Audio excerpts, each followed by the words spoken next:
საქართველოს დამოუკიდებლობის დღე აღლუმითა და წმენდელთა ფიცის დადების საზეიმო ცერემონიით აღნიშნა. ღონისძიება თბილისის თავისუფლების მოედანზე გაიმართა და მას საქართველოს მმართველი სახელმწიფო პარტიის და საპატრიარქოს წარმომადგენლები დაესწრნენ. დღეს დამოუკიდებლობის აღდგენიდან 35 წლის თავზე თითოეულ პატრიოტ ქართველს შეუძლია იამაყოს, რომ საქართველო არის დამოუკიდებელი და სუვერენული, როგორც არასდროს.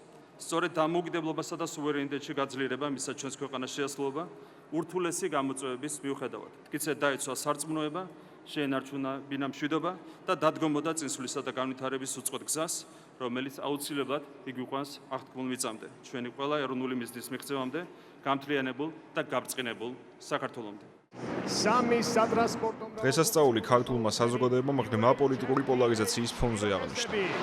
საბრძოლო მოიერე შეშვეულმფრენი Mi-24.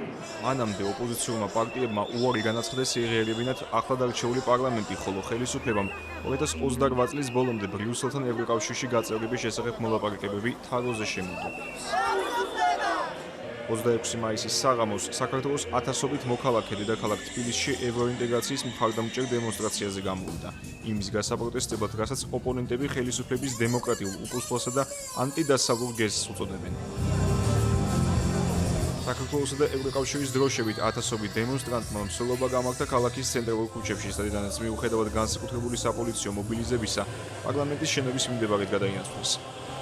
პოლიტიკური მღელვარება საქართველოში 2024 წლის საპარლამენტო არჩევნების შემდეგ დაიწყო.